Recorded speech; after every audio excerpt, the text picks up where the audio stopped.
This is the story of a very bad thing happening in a very bad place. Controlled explosion ready. When Chris Moon left the British Army, he couldn't have imagined life on Civvy Street would be even more perilous.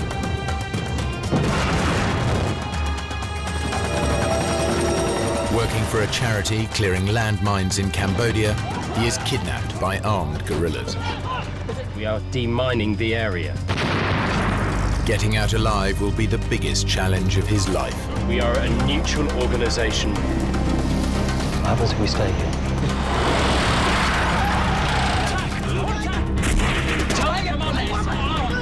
There is no threat!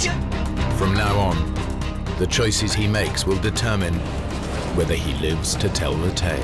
Where are you taking him?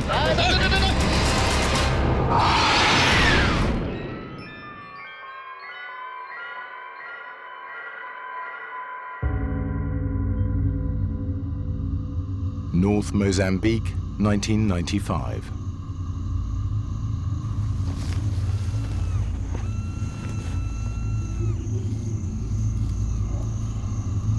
Chris Moon is working for a charity clearing landmines.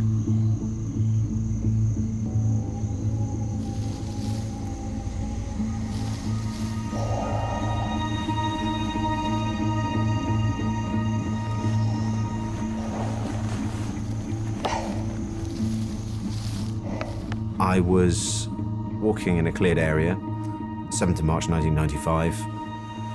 For some strange reason, I felt something was wrong.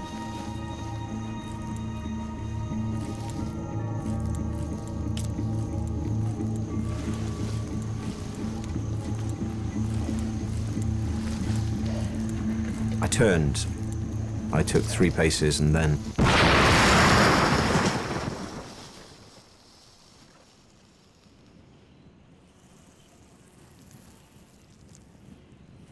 I realised in a split second that there was only one possible cause for the blast, and that must have been something I stepped on.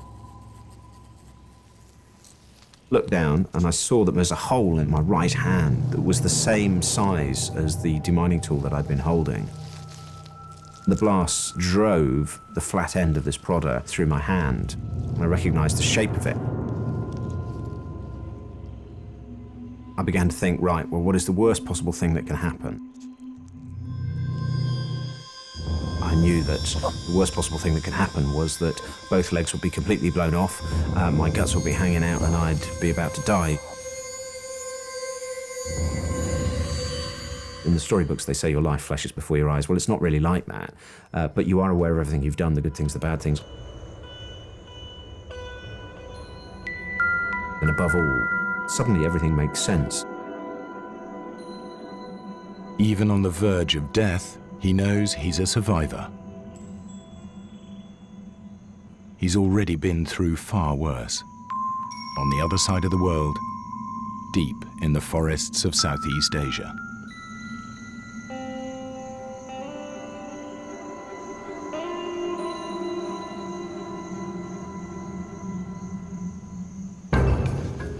Two years earlier, after leaving the army, Chris Moon travelled to Cambodia.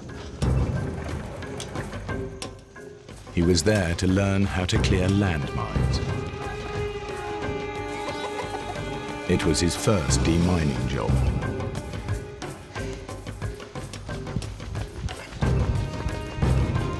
The whole Cambodian landscape was riddled with landmines, the deadly legacy of civil war. 6 to 10 million mines scattered across the country. In roads, fields, even school playgrounds. The problem with landmines is that once the fighting stops, these things are killing and maiming people for decades afterwards. Chris and his team started working in a small village in a safe but remote area. We were working all together in Posat province for mine clearance. My job as his interpreter. Mine clearance is relatively straightforward. They're working in a metre-wide lane, which is very clearly denoted with white sticks.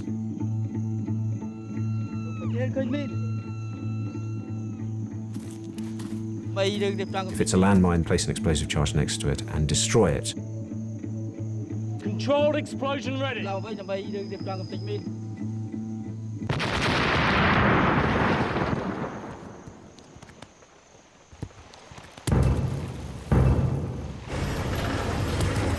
Although the civil war had finished and the United Nations were now running the country, the Khmer Rouge still posed a serious threat. And what about Khmer Rouge in this area? No, you're safe around here. They're all well out into the jungle. The Khmer Rouge were holding the forests, and the forests and all of those areas were very much for us no-go areas. Anything else I need to know about? Stop unless you absolutely have to.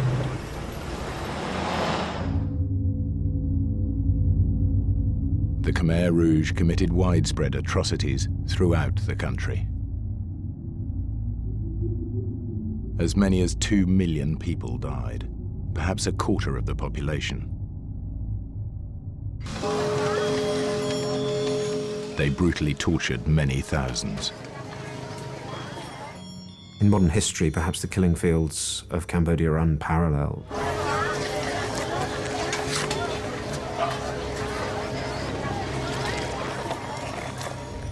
When Chris first arrived in Phnom Penh, he visited the S21 Genocide Museum. Previously a school, the Khmer Rouge had used it to hold prisoners before execution and to torture them.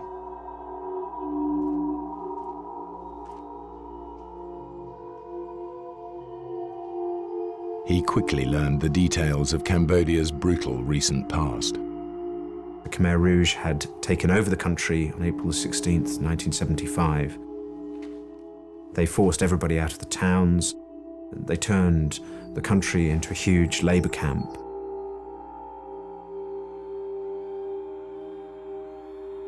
Anybody associated with the previous regime was tortured and executed.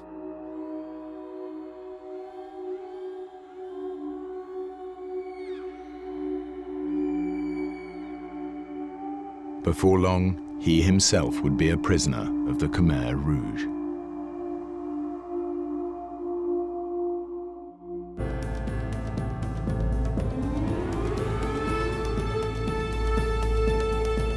It's 1993. Chris Moon is in Cambodia clearing landmines. He's been told the area where he's working is relatively safe. As far as anyone knows, the Khmer Rouge are some distance away. United Nations people locally to us had told us that they had been way beyond the point at which we were clearing. There were no troops near us for about 70 kilometers. So the small village that we were working in was quite safe. On our truck, we were taking some women and children from the village down to Kravan, the small town. In my Land Rover, I had about 6 of my blokes. They were in the back.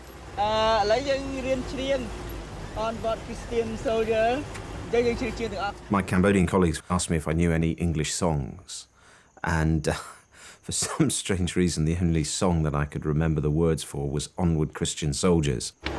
Okay, and onward Christian soldiers.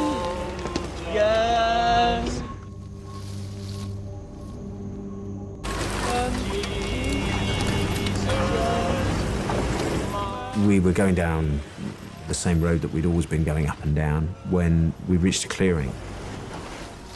And I saw some movement in the bushes, and I just felt something was wrong. I began to wonder if my eyes were affecting me. The bushes seemed to be moving slightly.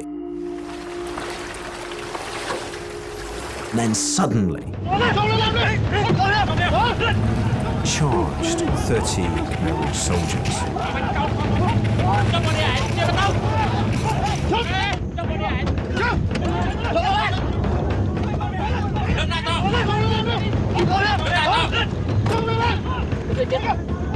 I kept thinking, what am I going to do? What am I going to do? I have to do something. There's nothing I can do except choose my attitude. I feel very scared at that time. Stand still.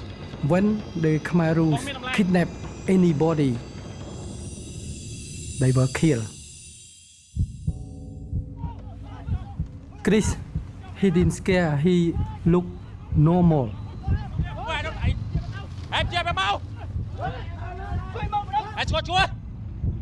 Everything that I did was focused on, well, how can we survive? How can we get out of here?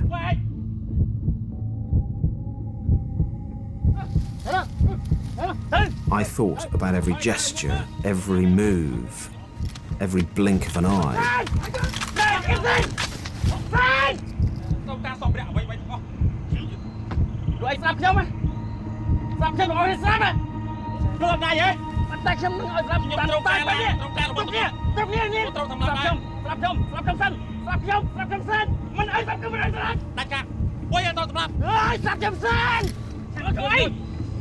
He said, why you come here? To help the Cambodian people. We are demining the area.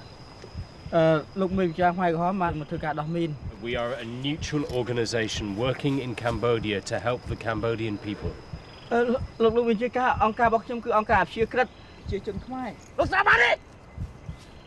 He said that he doesn't care neutral or it's not neutral, but this is his area.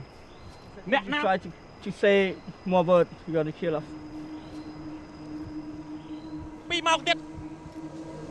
And then they tell us to take our clothes off.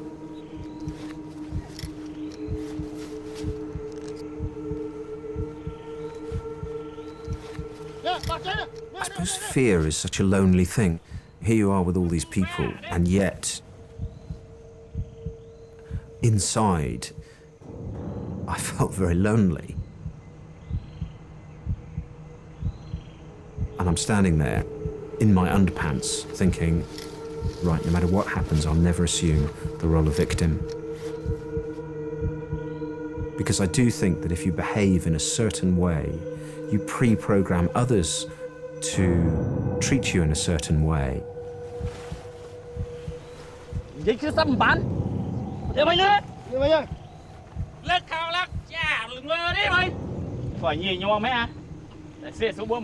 tell me to get in the Land Rover. I'll push things as far as I can. If I go too far, I'll take a step backwards very quickly. Mr. Hoon, please tell the commander that I will be happy to meet with his commander tomorrow, but my organization will not allow us to go today. Look, maybe chia ca cột con sông ai chứ lùng. He said no, you have to go to see his commander today. I'm now a Khmer Rouge prisoner of war. Which way? Play now, look, play now. Let's go straight.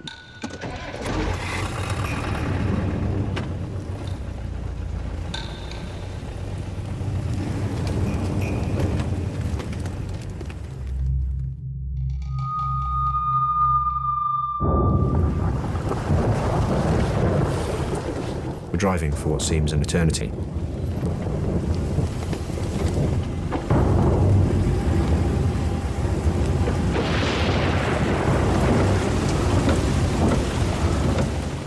And then the most heavy monsoon rain.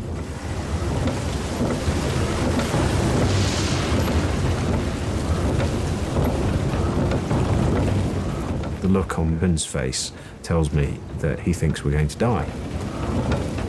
There's no hope in his eyes.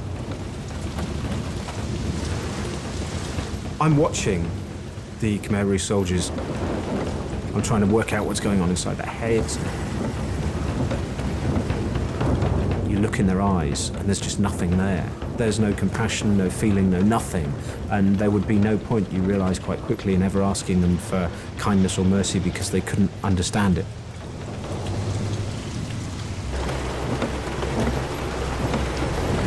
Mr. Hoon? Yes? Could ask the commander if he knows this area well. Look, maybe chia ca có chẳng look score the moneyច្បាស់លាស់ទេលោក He said he lived in this area for 30 years now. All the time we're trying to keep things polite, trying to communicate on their level. You have a wife and children. Look, maybe chia caមានកូនមានប្រពន្ធទេលោក ពូនឯងលោកមេខ្ញុំនិយាយ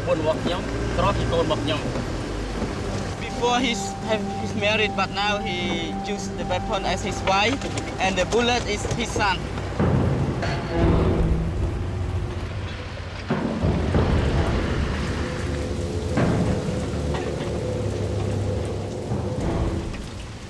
The Russian-made ZIL truck may have confused the Khmer Rouge.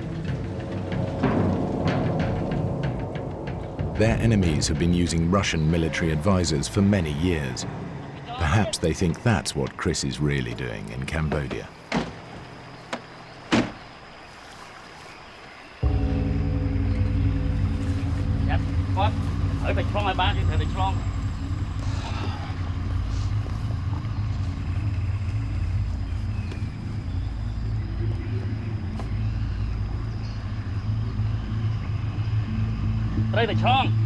You must cross the river.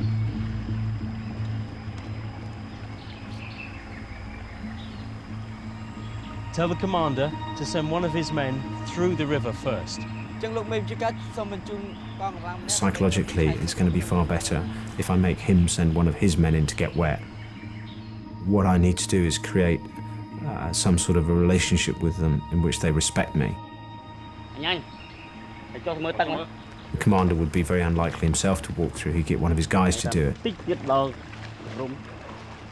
This river marks the unofficial boundary between government and Khmer Rouge territory. The recent heavy monsoon rain has made it virtually impossible to cross. No, it is too deep for the Land Rover. We cannot go across. For the first time that day, I feel good because I'm calling the shots. I'm saying no. I am now in control.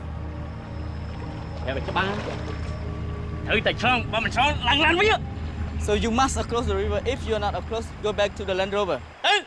Let's go. The Khmer Rouge soldiers are nervous. Until they cross, they're worried they could be attacked by government troops. I speak to my driver and I say, look, you must listen to everything the soldiers are saying. Tell me what's going on. Be fine. If in next 20 minutes we are not across the river, they want to burn our car and they want to kill us. We'll get across the river. I have to find a way to get the vehicles through.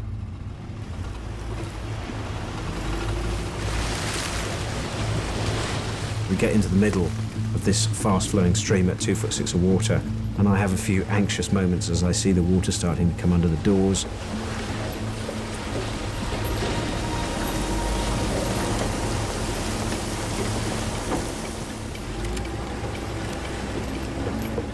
We just get through.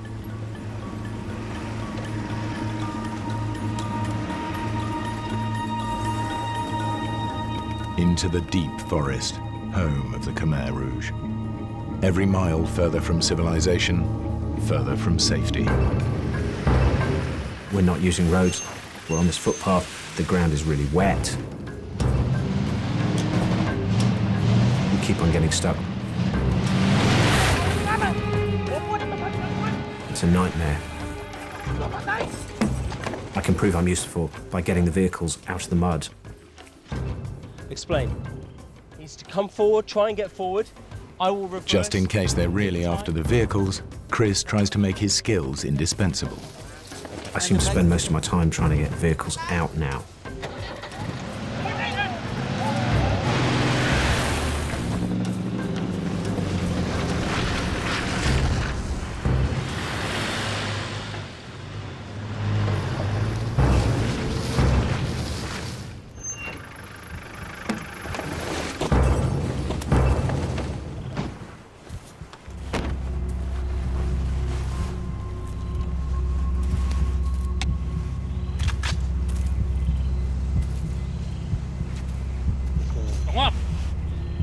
Don't look at them.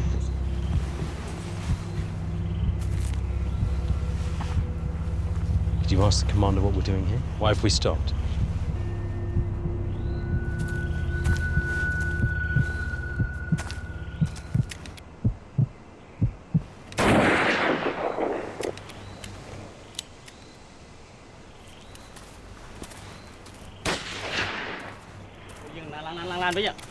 I know by now that we must be deep into their territory. This is their jungle. Okay, What's going on? you have to follow the commander. Ask him why. Where are we going? ទៅទីណាលោកបញ្ហាអីខ្ញុំទៅជាមួយលោក Don't talk too much.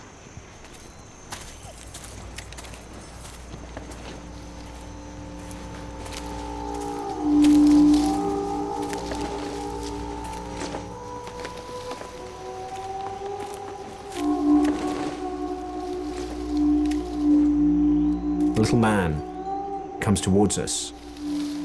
He's got a hard face.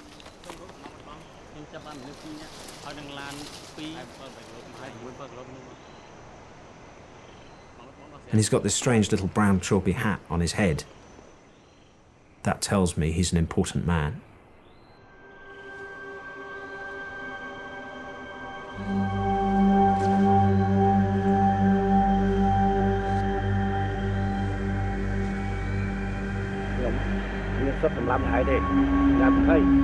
I don't have the authority to shoot you today. Let's go with us to see my commander. Let's go. Chris is now the prisoner and property of a second Khmer Rouge commander.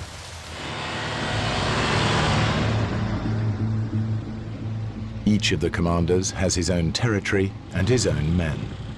They're a bit like medieval warlords, independent but also part of a pyramid of command and obedience, leading ultimately to Pol Pot.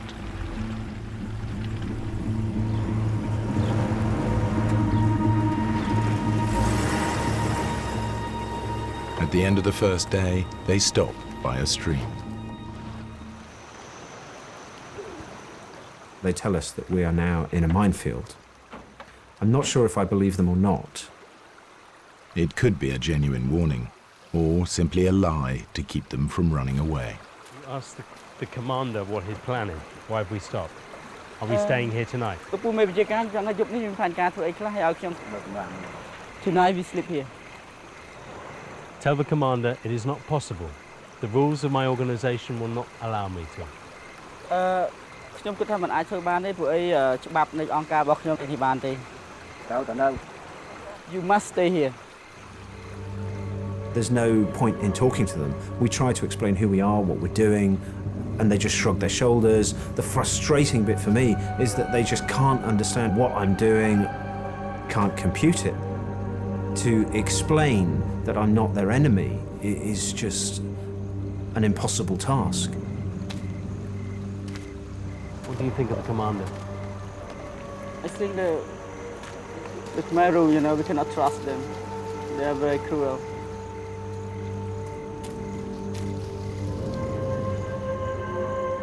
I can see from the look in his eye that he believes that this is going to be his last night alive.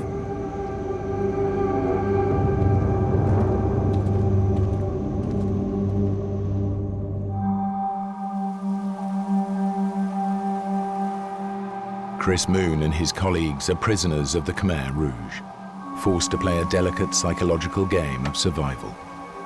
It's morning on the second day, and Chris asks his captors for permission to wash.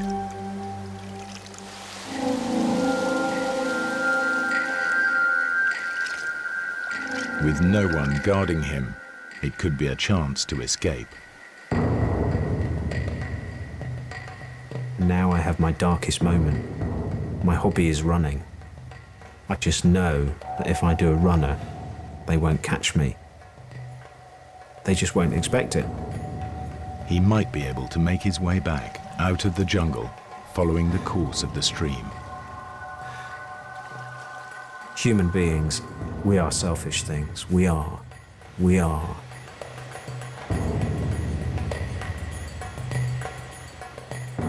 Chris, he has chance to escape. If he escaped, we would be killed. But he decides not. I can't leave my colleagues. Now I can't leave them, so I walk back slowly to the vehicle. I think that Chris Moon is a brave man in my heart.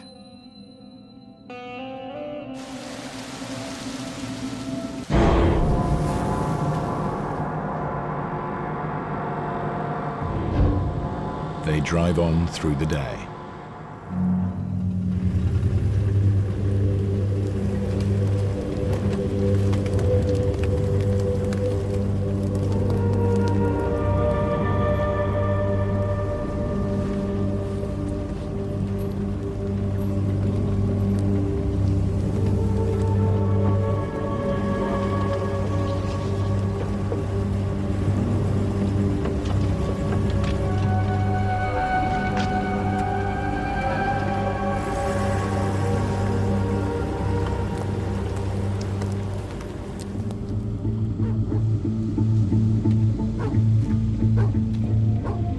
At last, they approach the heart of darkness, a Khmer Rouge base deep in the jungle.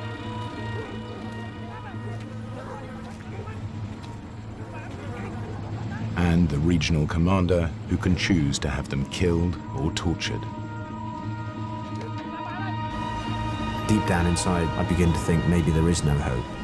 And that's when I have to banish the demons.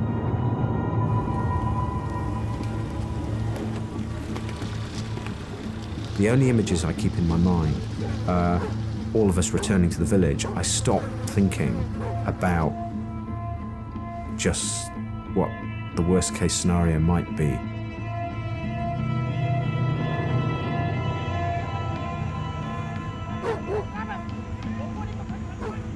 My imagination keeps leaping off. All the time I have this dread, and if I focused on it, what I'd be thinking of is all the horrible stories about them torturing people. I think about what I need to do when I meet this commander to communicate with him. That is all that I allow myself to think about. If I start to think about my fear, it's opening the floodgates. So all of the time, it is about controlling the way that you think.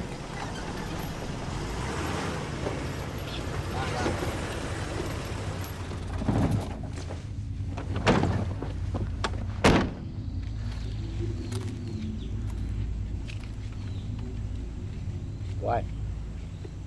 Not up there. He said they will bring you to the house. Where you go? Where are you taking him? The Khmer Rouge, when they want to kill, firstly, they separate, and then they can't kill quite early. They've separated me from Pern.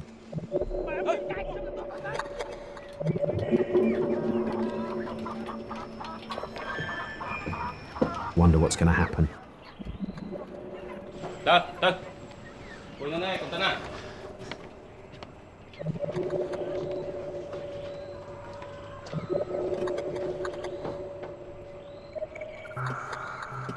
All of the time, I'm telling myself not to focus on stories that I've heard of people being tortured.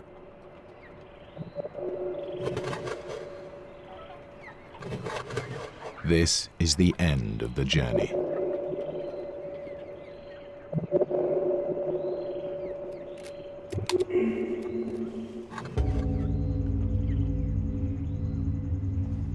Now Chris comes face to face with the one man with absolute authority to decide their fate.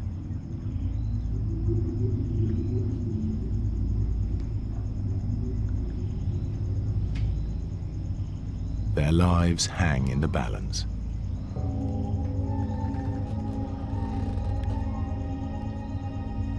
Speak Khmer? No. Speak Thailand? No.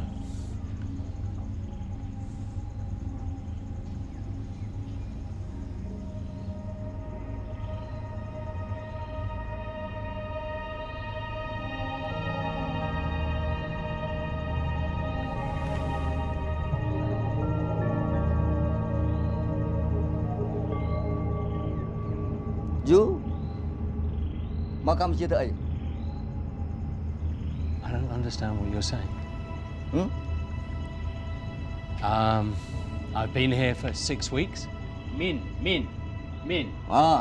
Yes, yes, yes. Yes. To Cambodia. In Cambodia. Yeah. 6 Yeah. weeks 6 weeks. in Week. Cam 6 in Cambodia. in Cambodia. Your name, name. Clever. Clever. Yeah. Clever. Yeah. Chris. Clever. Mr. Clever, he's got a sparkle in his eye. There's an element of some humanity there, which I find immensely cheering. United Kingdom. 1, 2, 3, 4, 5, 6. England. Clever. Clever. Yeah.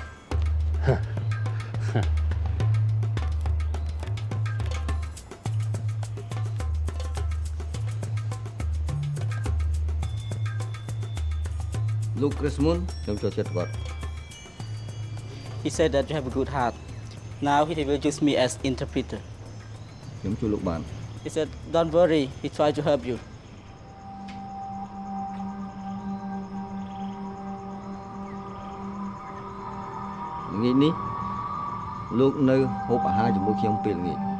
This evening, you should have dinner with him.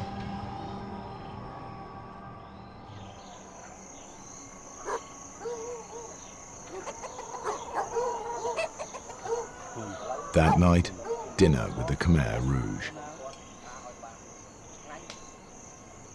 Having heard stories about how Khmer Rouge had given people a dinner and then killed them in a way that the people didn't know what was coming, it kind of made me worry.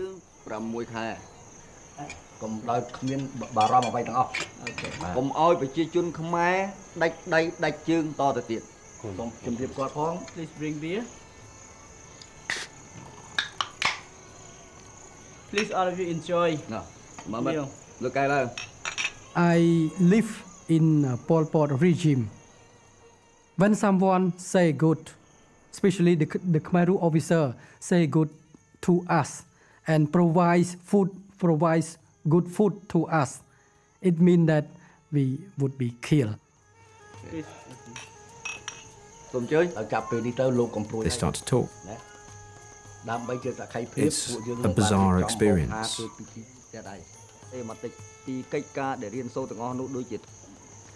Please thank the commander for his hospitality. Although things were very polite, we didn't know what to expect. So please enjoy your supper. In my mind, I thought that we would be killed. There's going to be no concept of us being held for a long period of time. We are either going to be killed or released.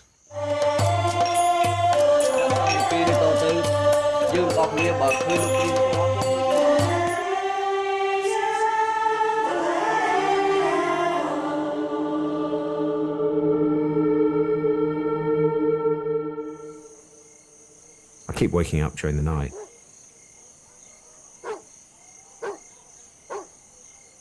I can smell a cigarette. I can see a cigarette light somewhere out in the darkness on the edge of the trees.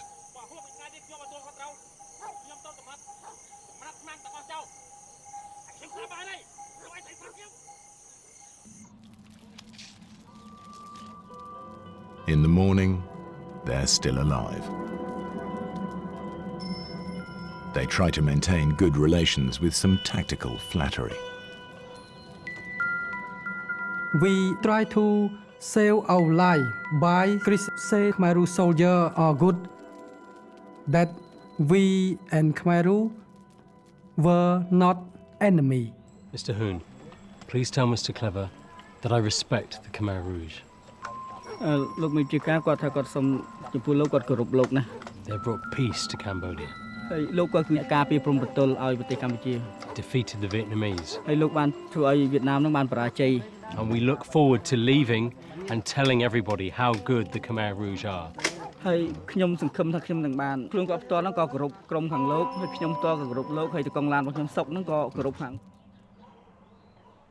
As the day drags on, it seems less likely they'll be shot. Instead, they just wait and wait. Then, way in the distance, I think I can hear something.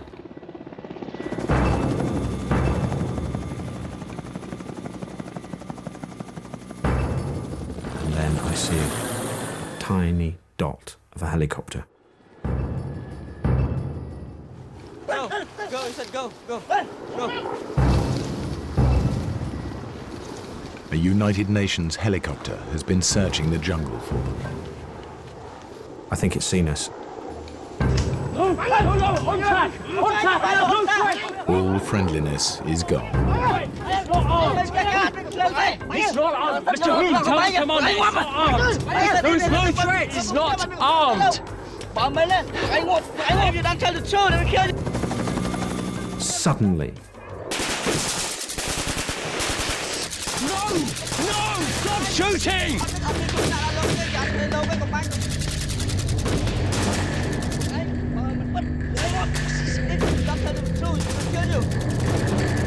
Chris and his colleagues have become a dangerous liability.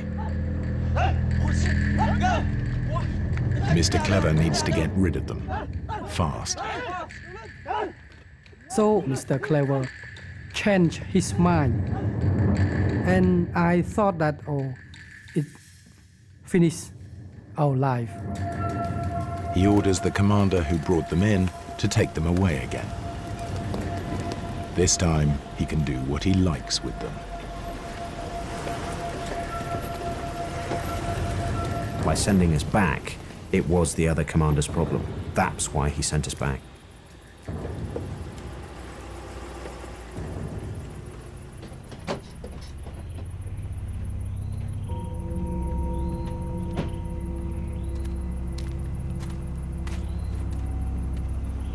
But when they reach his base, they get an extraordinary surprise. Hello? He said now he let us free to go. He sets them free and grants them safe passage for a day. We're free. We're going back.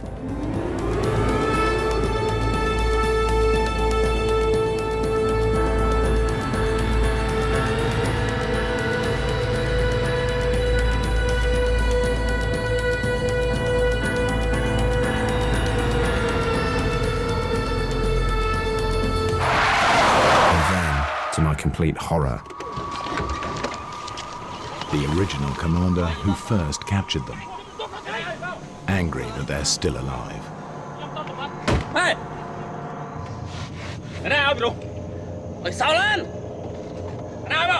Who allowed you to come? He said, give me car key and get down. Tell the commander. His commander has given us safe passage through this area. Look, make your guy look. Give me the car key. If I give him the car keys, how are we going to get home? He said, get in the truck.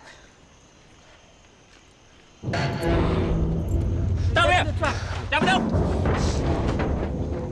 On the verge of freedom, they trade their Land Rover for their lives.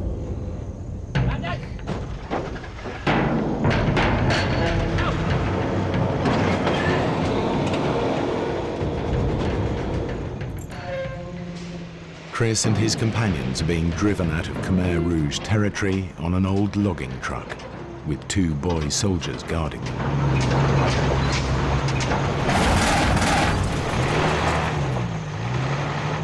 Let's go. Stop for a while.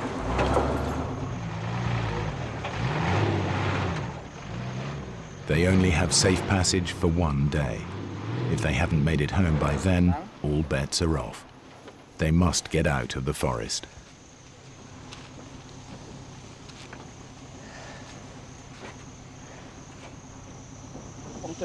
We cannot get out. It's stuck too deep. And what happens if we stay here?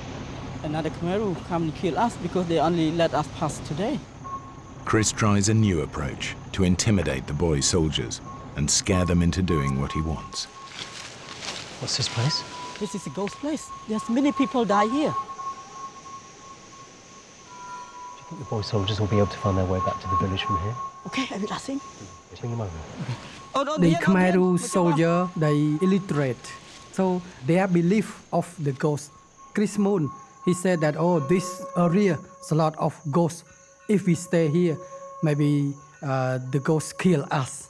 Tell them we have to leave this place very quickly. Tell them this is a ghost village. I have seen them. They will be very angry if we stay. Now a new plan. Okay, which way? To walk through the night and to keep going until they're free. It will mean walking in the dark, through jungle, through rivers, through minefields.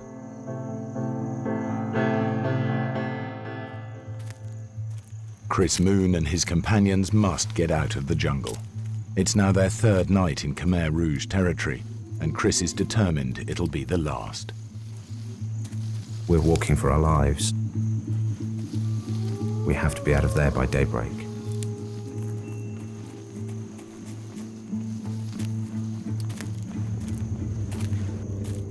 I make everyone put their hands on their shoulders. In the darkness. In this place where there are no rules. Where I'm just so angry with them for what they've done.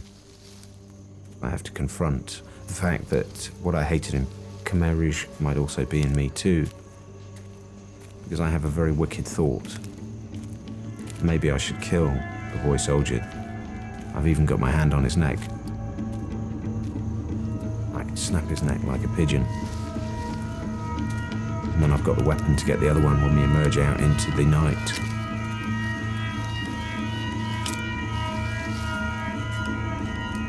In the end, of course, reason wins through.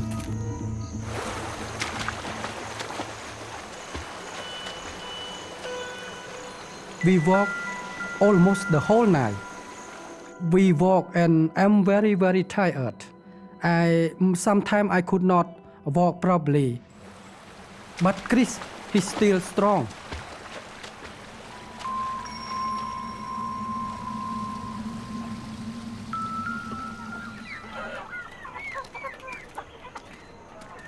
Two hours after sunrise, they reach the village where they started, and the villagers they last saw at the ambush.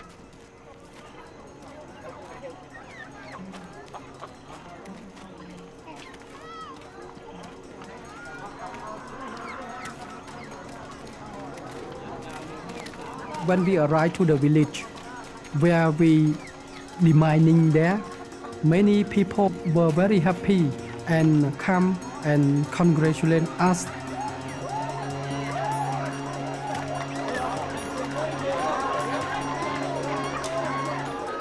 This is a place where the children are laughing and the children are playing. I think it's the most moving moment of my life. Simply because of the goodwill of these people who've suffered so much. And they're just so pleased that a bad thing hasn't happened. I said that, oh, they still alive, they still alive. Oh, God help them. Just said like that. And then somebody comes up to her and says, thank you for coming to clear the mines here. And at this point I get a very big lump in my throat and I must confess I shed a tear, which I rapidly wiped away in a sensible and British fashion.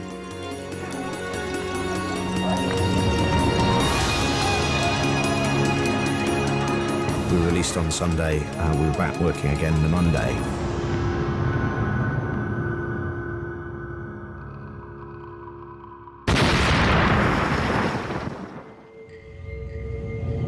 Get back!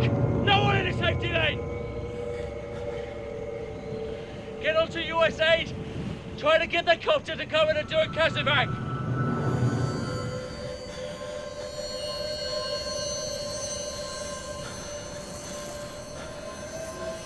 I look down, I see that my lower left leg is still there, it's a bit burned.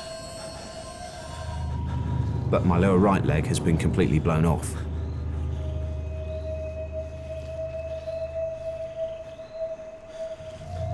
And And then I have this overwhelming desire to scream, oh my God, I've had my leg blown off.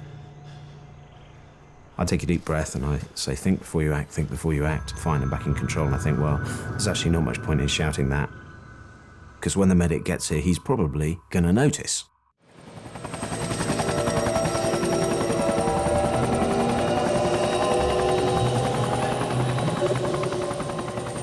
People talk a lot about the survival mechanism, that your survival mechanism kicks in.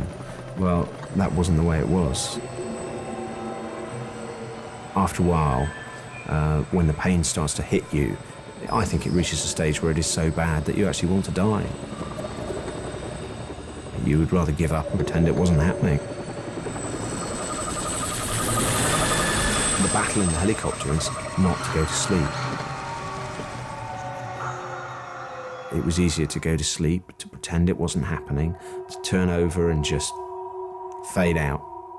And dying is definitely, in those circumstances, the attractive option. It's easier to die. Neil had gone into shock. I desperately needed fluid. The medic was struggling to get the drip lines into me. I had to get some fluid in. I decided that I would drink my drips.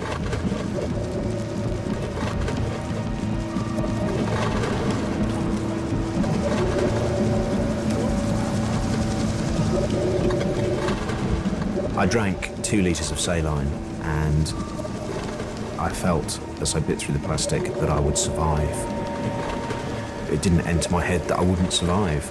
Once I'd made that decision to live, I thought of all the reasons I had to live.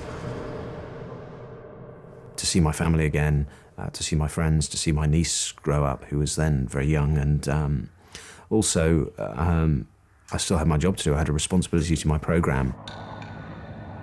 I didn't want to die because I knew it would be bad for funding for my programme. When Chris reached hospital, his red blood cell count was so low, he should have been dead. His right leg was lost below the knee, and his right lower arm had to be amputated.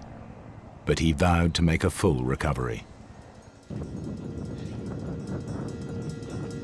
Within a year, he was running marathons. Eventually, he ran the Marathon des Sables, 7 grueling marathons across the Sahara Desert. 7 marathons in 7 days.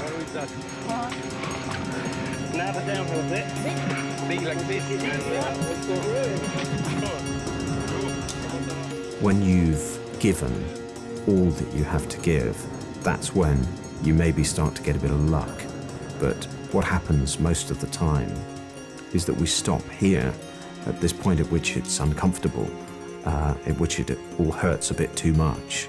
But the reality is that we have the capacity to go beyond that point if we believe we can. And many of the challenges that I've faced have been about having the confidence to say, right, I won't give in. I don't know if I'll make it, but I will never give up. I will just take one more step.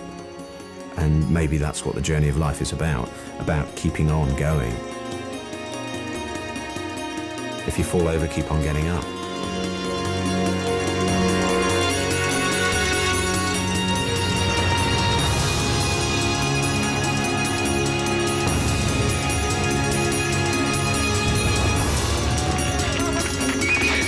It's good to be here.